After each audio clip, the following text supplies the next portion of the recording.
In recent weeks, I've been actively working more than ever in the downtown Toronto condo market, and I've noticed on the behalf of my buyers and sellers a common trend. Condo units are simply not moving. That's exactly right. Inventory that was flying off the shelves spring of 2023 and for sure spring of 2022 when the market peaked all time is now simply collecting dust. So we're going to talk about how I exactly notice what type of units are not selling, what units are the exception to this rule right now, and really break it down in more detail and specificity. As always, before we do get into it, hello everyone, this is Sam from SaberiSixRealEstate. If you're new to the channel, on this channel we like to discuss everything having to do with the Toronto and GTA real estate market. If you enjoy content with regards to market updates, buyer advice, seller advice, home tours, and real estate vlogs, subscribe for more. Lastly, it's easier than ever to get in touch with me.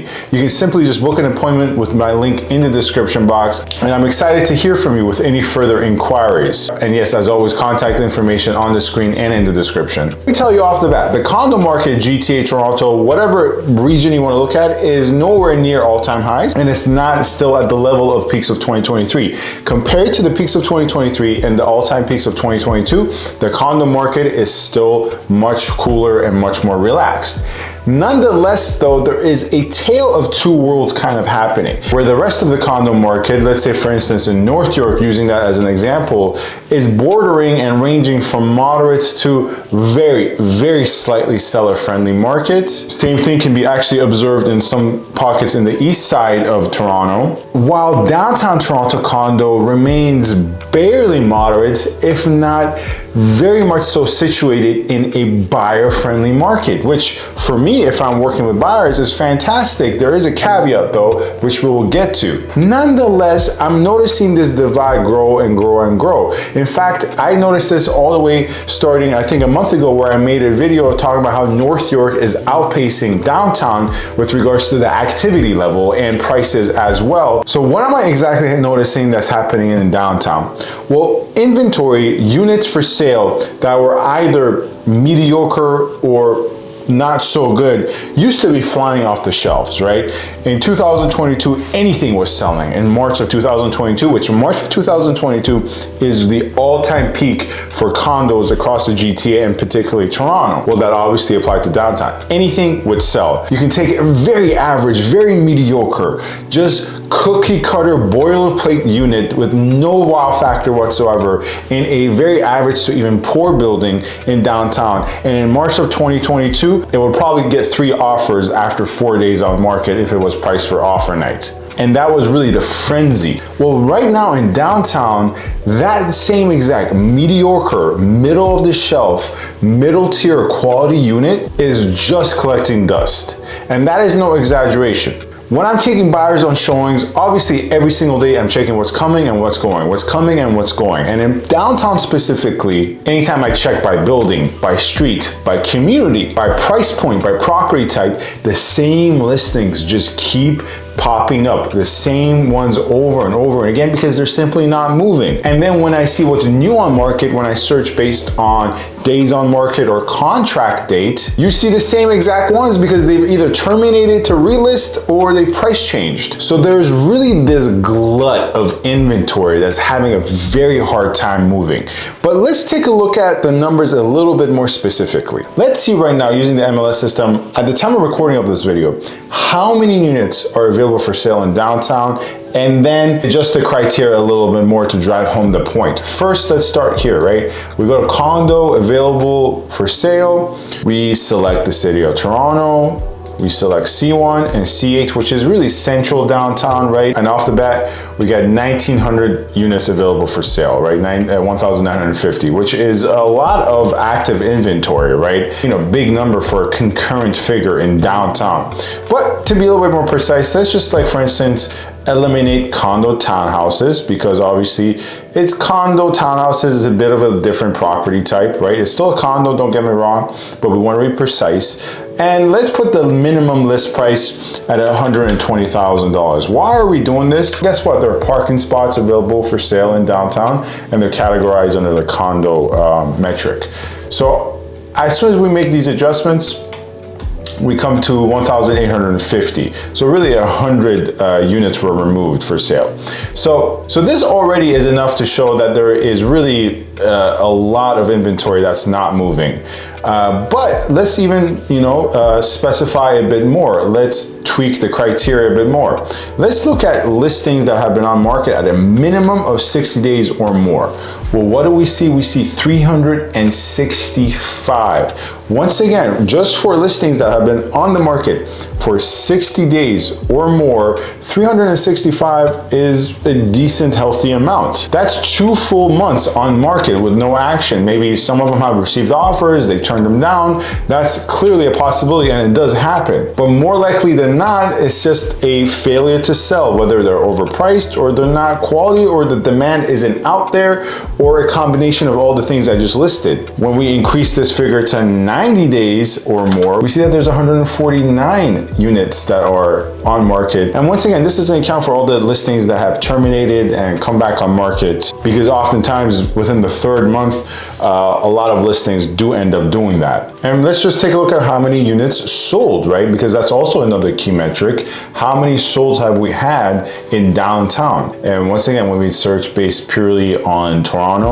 C1, C8, and let's say put condo apartment once again, sold date March 1st to the time of recording of this video, which is March 29th. But to be fair, let's just put March 27th because a lot of sales are probably not going to get reported. And if we just want to take a look at month over month, then we'll go February 1st to February 27th, we see 322 sales. What was happening year over year? Well, instead of going March 1st to March 27th of 2024, let's just simply change the 24 to the 23, right? And we see there were 415 sales. So clearly inventory is just moving at a snail's pace. Sales are slightly up from February, nothing substantial, and they're down year over year in downtown. Now, with regards to prices are actually slightly up month over month. Now, why is inventory moving at such a snail's pace in downtown? Well, I think I addressed this a little bit in my earlier explanation, but let me expand on it. What's really available for sale right now are the middle tier to lower tier option. That means the quality of units available on market right now are mainly investor focused units in investor focused buildings, or if they're actually decent units that are in decent to great buildings, they're owned by investors who are either renting them, so there's a tenant inside, or it's not in the best condition because it has gone through a lot. Of course, this is really generalizing, right? I have seen a lot of units in downtown this past week, really, that are fantastic. But the really good, top shelf, high quality units in any price point, really, are more so the exception right now as opposed to the case. Most of the inventory available on market are the things that were moving really fast during the hot periods of 2023 and 2022. But guess what? Right now, the market is just very moderate to cool for condos, and those things that were flying off the shelves, those middle tier options, are no longer flying off the shelves. Buyers are competing for the quality options because demand is quite concentrated and targeted right now, and demand is not as widespread as it used to be in downtown Toronto. Once again, once you break it down, Midtown, North York, Toronto East, Toronto West, there are different trends happening elsewhere. Downtown seems to be the slowest of all those regions. The good quality units are still selling. Even those are obviously still selling less, and they're taking a bit longer than they would have otherwise during hotter periods in the market, but they're selling far better than the middle tier to lower tier options. Here by a higher shelf, it's a little bit vague, we're talking about good units with good layouts, whether new or old, in decent buildings to great buildings. Those things are still selling well, and for the most part, selling higher than fall 2022 and fall 2023, but lower than spring 2022 and spring 2023. So how can buyers take advantage? Well, Buyers, I think, can take advantage, but they can't get themselves locked into a bad unit, right? It's a fine kind of balance and art where you do find a distressed sale and you want to take advantage of that distressed sale that exists, because downtown there are a lot of motivated distressed sales. Maybe I can elaborate upon this in my upcoming video. Let me know in the comments if you want me to do that. But since there's a morass of just inventory in downtown, of course a lot of it is distressed, but the fine balance and art is finding a distressed sale but not succumbing to the very risks and conditions in place that made that unit distressed in the first place, right?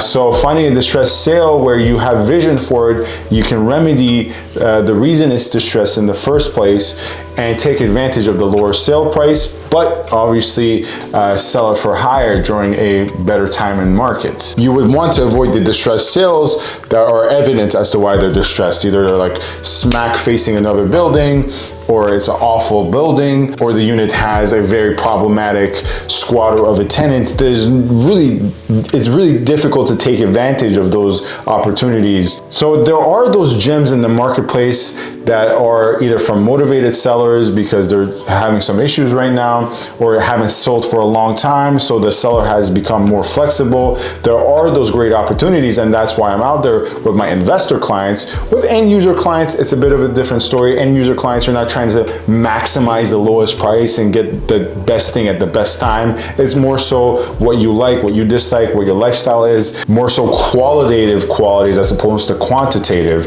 But for investors, that's where we're out there trying to take advantage of this snail's pace of a market in downtown. Anyways, as always, let me know if you have any follow-up questions in the comments. As always, you can also find my contact link in the description box. If you have any buying or selling inquiries, get in touch, let's chat. And yeah, that's it for today's video. Thank you very much for watching. Stay safe and stay tuned. Thank you.